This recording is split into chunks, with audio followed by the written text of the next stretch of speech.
quiero dar la cordial bienvenida al doctor Nelson Villarroel, oncólogo clínico, con quien tendremos un tema interesante. El pasado 4 de febrero fue el Día Mundial de la Lucha contra el Cáncer. Doctor Villarroel, muy buenos días y bienvenido a nuestro noticiero. Gracias por acompañarnos en este día tan importante para la concienciación sobre el cáncer. Buenos días. No sé si me escuchas. Sí, tenemos retorno, doctor. Está clara. Listo. Primero, pues buenos días otra vez y muchas gracias, Paulina, por la oportunidad, por poder compartir un tema que siempre pues es muy importante. Mencionar simplemente que desde el 4 de febrero del año 2000, a partir de la Cumbre Mundial contra el Cáncer para el Nuevo Milenio que se desarrolló en París, celebramos anualmente todos los 4 de febrero un Día Mundial contra el Cáncer, ¿no? Y como tú bien dijiste, es un momento para hacer conciencia, para replantearnos, para mejorar, para tener un mejor estilo de vida, porque sin duda una de las mejores formas de atacar esta enfermedad es prevenirla, ¿no? Doctor, ¿tenemos tal vez cifras o cuál es el objetivo principal del Día Mundial? Mírate que en muchos países y a nivel mundial las cifras son alarmantes. Las causas de muerte que antes teníamos como accidentes cardiovasculares, a nivel mundial la primera causa de muerte está siendo ¿cómo se llama? El cáncer, ¿no? Entonces, ese detalle hay que tomarlo en cuenta, ¿no? Ya es la primera causa de muerte. En países desarrollados, 4 de cada 10 personas van a ser diagnosticadas de cáncer a partir de los 50 años. Entonces, sí es un detalle importante, ¿no? Doctor, en cuanto a cuáles son los tipos de cáncer más comunes en Ecuador y cuál es su tasa de incidencia. A ver, en hombres el cáncer más importante es el cáncer de próstata, seguido en hombres por el tema gástrico. Mírate que entre las dos patologías los hombres tenemos una incidencia muy importante. En mujeres cambia un poco, obviamente el cáncer de mama es la primera causa, seguido por el cáncer del cuello uterino y después viene el cáncer gástrico, ¿no? Después están colon y otras características. Nosotros tenemos una patología distinta a la que es, por ejemplo, en países desarrollados. Imagínate que se considera el cáncer gástrico y el cáncer del cuello uterino enfermedades del tercer mundo, ¿sí? Enfermedades como parte de la pobreza, por muchas razones, ¿no? Por su acceso, por no ir a los médicos, por no tener una cultura de prevención, por la falta de educación, por algunos aspectos, ¿no? Entonces, nosotros no tenemos una activación o un plan de vacunación masivo en cuanto al tema del HPV en niñas y en niños, que ya se está estableciendo ahora a nivel público, pero mira cuánto tiempo ha pasado para que eso ocurra, ¿sí? Doctor, ¿qué importancia tiene el diagnóstico temprano en el tratamiento del cáncer? Perdóname. ¿Qué importancia tiene el diagnóstico temprano en el tratamiento de cáncer? El diagnóstico temprano es pronóstico totalmente, ¿no es cierto? Un diagnóstico temprano cambia la vida de una persona porque si brevemente recordamos o hacemos énfasis, nosotros tenemos los estadios, es decir, qué tan avanzada está una enfermedad. Entonces, no es lo mismo tratar una enfermedad en estadio temprano, llamado estadio 1, que probablemente con las intervenciones adecuadas podemos tener tasas de curaciones muy altas, versus un estadio 3, en las que las tasas de curación van a ser menores, si dejamos pasar el tiempo, ¿no? Muchas veces nos descuidamos por un detalle sencillo, ¿no? El cáncer en general no duele. Entonces, sobre todo los hombres, no vamos al médico porque no nos duele. Entonces, como no hay una sintomatología, si yo me siento bien, a veces cuando tú ya estás perdiendo peso, pierdes apetito, probablemente el cáncer ya se haya hecho una etapa conocida como avanzada o estadio 4, en la que no tenemos un tratamiento que pueda curar o revertir ese proceso, ¿no es cierto? Entonces, encontrarlo en estadios tempranos es la mejor forma en la que podemos atacar esta enfermedad. Y más aún todavía si trabajamos en prevención, ¿no? Antes que esto ocurra. Doctor, ¿y cómo ha avanzado la tecnología en la detección y tratamiento del cáncer en los últimos años? Tenemos tecnología en realidad que ha mejorado, se está buscando temas como biopsia líquida, se está buscando identificar el cáncer de manera en sangre, tenemos más aparatos como el PET-scan, tenemos tomografías, gammagrafías, nos guiamos en marcadores tumorales. El diagnóstico ha mejorado en su capacidad de poderla detectar. Sin embargo, todavía nos falta mucho, sobre todo en nuestros países, sobre esta concientización de poder establecer un control rutinario, de rutina, valga la redundancia, con el médico, ¿no es cierto? Para que se puedan detectar signos y síntomas precoces o simplemente hacer un tema de prevención en el que nosotros podamos a ciertas poblaciones ofrecerles un mayor detalle de exámenes que puedan identificar de manera temprana una posible enfermedad. Hay que entender que antes de que ocurra el cáncer, pasan meses o muchos años con una lesión que puede ser premaligna. Y esta lesión premaligna, como su nombre dice, todavía no es cáncer. Y si tú atacas esta lesión premaligna, por ejemplo, en el caso del cuello uterino, entonces tú solucionas el problema de raíz, lo curas, ¿no? Doctor, es decir, lo que habíamos hablado en la anterior pregunta, en la anterior respuesta que usted me había dado de la prevención, creo que es importantísimo tener, así como tenemos muchos hábitos a tener en el tema de salud, de la alimentación, hacer ejercicio, pero también tener, como usted dice, un control permanente, no sé, ya pasado ciertos años, no sé, hacerse exámenes anuales, qué es lo que es necesario, por ejemplo, en las mujeres, todo el tema del control del Papa Nicolau, de las mamografías, en los hombres, el tema de la próstata. Creo que es importantísimo porque con un solo examen podremos saber, se puede determinar esto, como usted dice, a veces tiene que haber pasado años para poder desarrollar este cáncer. Sí, es una muy buena pregunta. Mírate que está establecido a nivel mundial que existen pruebas que llamamos de screening o de detección temprana, que están básicamente en el cáncer de mama, en el cáncer de colon y en el cáncer del cuello uterino.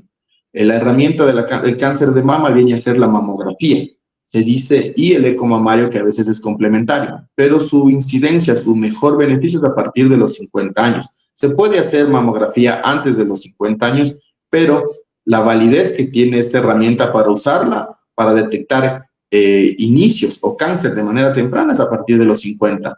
En el caso del cuello uterino, el Papa Nicolau sigue siendo la mejor opción para detectar lesiones premalignas y hacer una detección temprana de un cáncer que esté iniciando. Y la colonoscopía se convierte en la mejor herramienta para el cáncer de colon. Que la indicación, en el caso de, volviendo al tema del cuello uterino, toda mujer que tenga 21 años de edad o haya tenido relaciones sexuales 3 años antes, debe iniciar el tema del Papa Nicolau. ¿Hasta qué edad? La Organización Mundial de la Salud y el Ministerio de Salud Pública de nuestro país recomienda hasta los 65 años de edad.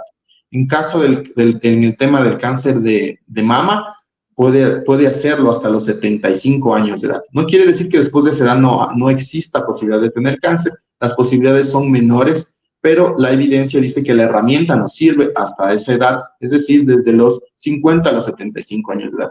En el cáncer de colon, inicialmente decíamos que toda familia, toda persona, perdón, tiene que hacerse su primera colonoscopia. Todos debemos hacernos a los 50 años. Sino que en la última reunión que se tuvo a nivel mundial, por las incidencias de esta enfermedad, se recomienda ahora que empecemos a los 40 años todos a tener nuestra primera colonoscopia. Si hacemos una colonoscopia y todo está bien, probablemente tenga que repetirse en 10 años. Entonces, es algo que es incómodo, es costoso, su preparación demanda, pero es algo que puede cambiar la vida de una persona. Para el resto de tumores, imagínate cáncer de tiroides, cáncer de próstata, cáncer de estómago, no tenemos una herramienta que nos ayude específicamente a detectar el cáncer de manera temprana. Quizás la endoscopía, que no está aprobada, no está validada, en nuestro medio debería ser considerada un tema de screening, porque el cáncer gástrico es la segunda causa en hombres y la tercera en mujeres, de muerte y de incidencia.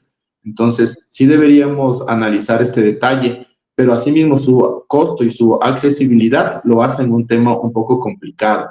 En la próstata, todo hombre a partir de los 50 puede rutinariamente, pero no está escrito, hacer un chequeo de su próstata, incluyendo un PSA, que es un examen en sangre que se lo hace para detectar valores altos de este antígeno, que puede haber correlación con cáncer de próstata. No siempre el PSA en sangre es igual a cáncer. La elevación del PSA puede estar dada por otros factores, incluida la hiperplasia prostática benigna, un proceso infeccioso, incluso la actividad sexual podría elevar falsamente a este marcador. Entonces, es el médico el que tiene que medir a través de los factores de riesgo que tenga esta persona y sus antecedentes, qué instrumento se puede utilizar o se debería utilizar para prevenir cáncer. Sobre todo aquellas familias que tienen cáncer en ellas, o sea, o familiares cercanos que tienen, deberían acercarse, porque a veces va de la par no solo la asesoría oncológica, sino la asesoría genética en algunos casos. Justo le iba a preguntar, doctor, ¿qué influencia tiene la parte genética en algún tipo de cáncer o no necesariamente? ¿O hay cánceres que son únicamente adquiridos o vienen a través de la genética? Es decir, una mamá que tuvo un cáncer de seno, un padre que tuvo un cáncer, ¿puede heredar o es necesario tener un poquito más de control para prevenir? Es una buena pregunta, Paulina. Mira, el cáncer es una enfermedad genética por concepto, pero malentendemos que genética quiere decir hereditario. Genética es porque hay muchas transformaciones de nuestros genes en una célula que cambió su forma de ser y ahora es un agente muy agresivo, diferente a la célula normal. Pero, hablando de la parte genética en la que se refieren, el detalle es, tú puedes tener un tema genético hereditario y no hereditario, porque el cáncer es una enfermedad genética. La parte hereditaria solo es el 10% del origen del cáncer. Hasta un 15% en algunos textos o en algunas revisiones bibliográficas nos hablan de hasta un 15% de depender de los genes que nos heredó algún familiar. Pero el resto, el 85-90%, es no hereditario. Es decir, que nosotros generamos este cambio, estas mutaciones, por todos los multifactores externos a nuestros propios genes. Entonces, la causa más común de cáncer, si vamos por la parte genética, no es hereditaria. Sí tenemos personas que tienen ciertas enfermedades, poliposis familiar, síndrome de Lynch, sí, y ciertas predisposiciones a tener cáncer. Por eso es que cada persona, cada paciente debe ser catalogado de manera personalizada para poder determinar el riesgo y qué instrumento diagnóstico se podría utilizar en esa persona. ¿Y qué hábitos nos pueden, doctor, ayudar a reducir el riesgo de padecer cáncer? Verás, en la literatura está escrito todo lo que nosotros sabemos y a veces obviamos, ¿no? Eh, la dieta, el ejercicio, uno disminuir el consumo de alimentos procesados o ultraprocesados, ¿sí? Yo tengo algo que siempre lo digo a los pacientes, siempre les digo, en esta enfermedad sobre todo, o incluso en la prevención, tratemos de hacer dos cosas bien. Y si se pueden tres, pero al menos dos. Dormir bien y no estresarnos, o manejar mejor el estrés. Y la tercera cosa, si se puede hacer, es ejercicio. ¿Sí? Estos probablemente son los que acabo de mencionar, son los causantes de formar nosotros unas sustancias que se llaman radicales libres de oxígeno, que son cancerígenos hacia nuestras células. Y si nosotros ya tenemos otro factor, por ejemplo, una inflamación, una infección, exposiciones a tabaco, alcohol, etcétera, pues probablemente más el hecho de nosotros generar nuestros propios radicales libres de oxígeno, que son sustancias tóxicas, tenemos un terreno muy favorable a que una célula pues cambie su forma de ser y se convierta en una célula agresiva, maligna. Entonces, siempre digo a los pacientes, traten de dormir bien, traten de manejar mejor el estrés y pues si pueden hacer ejercicio. Ya habíamos hablado alguna vez con usted, Paulina, sobre el ejercicio, entonces el impacto que tenía era muy importante en la génesis incluso del cáncer, ¿no? Claro, son temas importantísimos, como usted dice, tener una buena alimentación y hacer ejercicio. ¿Cuáles son los principales desafíos que enfrenta Ecuador en la lucha contra esta enfermedad? Yo creo que el desafío más importante del país es la accesibilidad, además de una cultura de educación y de prevención, ¿sí? Tenemos el advenimiento de muchas moléculas nuevas en el mundo, pero su costo demasiado alto ponen en problema al sistema de salud nuestro, porque es una enfermedad muy costosa, ¿no? Muy costosa desde todos los puntos de vista, emocional, financieramente hablando, mentalmente, psicológicamente. Entonces es una enfermedad muy costosa. Yo creo que el gobierno o las autoridades, eso es una idea mía, deberían enfocarse en temas de prevención que siguen siendo costo-efectividad mucho más convenientes que tratar una patología, ¿sí? El costo de tratamiento es muy alto versus probablemente hacer temas de prevención, informativos, campañas y cosas que también hay que desmentir. Mira, ¿no? Mucha gente a veces dice que no tiene una evidencia, un sustento científico que una mujer haga su propia palpación de los senos, ¿no? Eso es algo que no es técnico, es algo que no es científico, es algo que no es cierto. Simplemente por el hecho de que una persona no puede detectar lesiones en tamaños muy pequeños para poder decir esto es maligno. Cuando un paciente se detecta una bolita, hablemoslo así, ha tocado una lesión de 1 centímetro, entonces, o más grande, entonces ya es un cáncer invasivo en ese tamaño. En cambio, que hacer una mamografía probablemente, o un eco de mamas, o una resonancia, probablemente nos ayude a detectar estas lesiones en tamaños milimétricos. Entonces, este es el camino, ¿no? El camino siempre va a ser, a nivel general, prevenir, porque los desafíos de los costos del tratamiento son muy altos, que es muy difícil que un gobierno, que un estado o que un hospital pues los puedan sostener a largo plazo, y más aún sabiendo que el cáncer pues viene una tendencia a aumentar en algunas poblaciones, como en los jóvenes que antes no teníamos. Doctor, ¿y qué programas o iniciativas existen en el país para la prevención y el tratamiento de cáncer? A través yo no trabajo directamente con el gobierno, pero hasta donde sabemos, sí existen algunas campañas. Mira, la última que salió a través del ministerio, que me parece muy importante, es el tema de la vacunación en niños y en niñas en edades todavía que no inician su vida sexual activa por el tema del HPV. Sí, hay que estar muy pendiente de los boletines que ellos dan a través del Ministerio de Salud o dentro de los centros de salud. El momento en el que nosotros visitamos un centro de salud, un hospital público, para informarnos y no solamente para acudir con una enfermedad, probablemente estemos más cerca de informarnos al respecto de las cosas que están ocurriendo como población, como pacientes, que si nos quedamos de manera pasiva.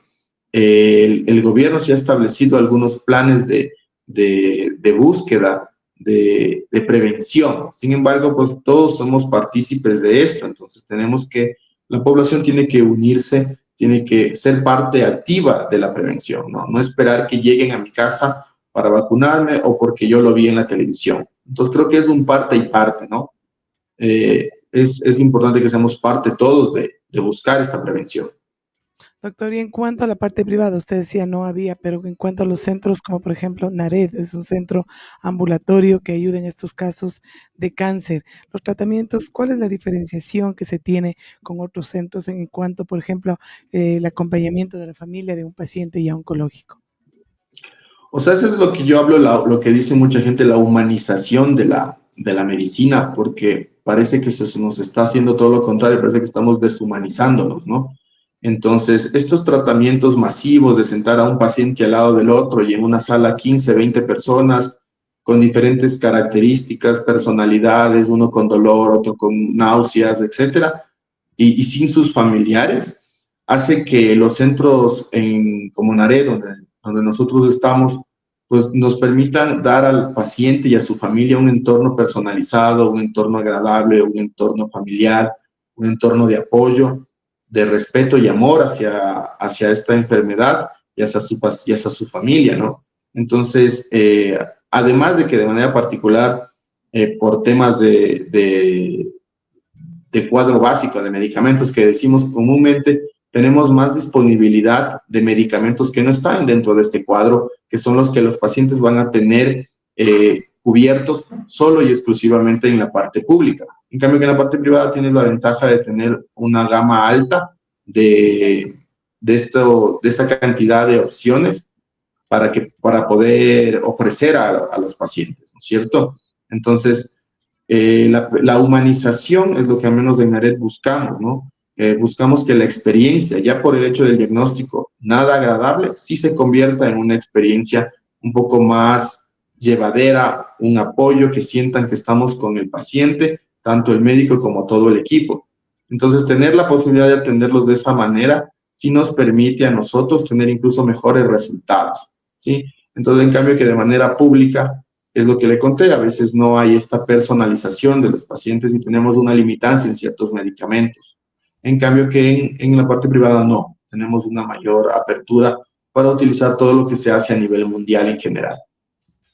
Son temas, como usted dice, importantes que marcan esta diferencia. Doctor, ¿qué mensaje le daría a quienes están atravesando esta enfermedad? Y realmente, como usted dice, ¿no? Luego de que hemos conversado de la prevención, pero ya sucede y tienen que estar pasando junto a sus padres, junto a amigos, lo que estos problemas. ¿Qué recomendación o qué mensaje les daría cuando, por qué acudir a NARED? Yo creo que en general es difícil, ¿no? Pero el paciente y su familia tienen que buscar desde mi perspectiva un médico humano, ¿no? Un médico que sienta estar, que estar con ese paciente, con ese médico, lo hace verse como ver a un familiar frente de él. Creo que buscar un médico de esas características hace que el diagnóstico, el tratamiento y el manejo sea mejor. Nared es un lugar como ese. Nosotros ofrecemos lo mejor que tenemos desde el punto de vista humano, tecnológico y de medicamentos y de personal preparado para poder tratarlos, ¿no? Queremos, obviamente, si la recomendación general a todos los pacientes es que traten de ser optimistas siempre en esta enfermedad. Creo que la parte mental y emocional para mí, desde mi perspectiva, es muy importante en un paciente que tiene una noticia como esta, ¿no es cierto? Entonces creo que el fortalecimiento de su parte emocional, mental y de su entorno familiar, laboral y de amistad van a ser algo que nos van a ayudar, ¿sí? En el caso de mi persona, pues yo me encargo incluso de conversar sobre temas de nutrición con ellos y de temas emocionales y mentales para poder canalizar todas esas cosas en favor del tratamiento. Una persona que está emocionalmente más estable tiene incluso menos efectos adversos, menos riesgo de vómito por el tratamiento en algunos casos que la quimioterapia puede generarlos. Entonces es mucho más llevadera versus aquellos pacientes que no tienen un tratamiento personalizado, de armonía o de sentirse acompañados de su médico. Así es, queremos agradecer muchísimo al doctor Vergara por su tiempo y valiosa información. Esperamos que la prevención y el acceso a tratamientos sigan mejorando en nuestro país. Listo, Paulina, yo también te agradezco. Saludos a todos los que nos escuchan y pues a las órdenes. No se olviden que lo más importante en esto es informarnos para buscar prevenir esta enfermedad que pues se puede tratar cuando la detectamos a tiempo y mejor aún si la detectamos antes de que se presente. Así es. Muchísimas gracias. Volvemos luego de comerciales con nuestro siguiente invitado.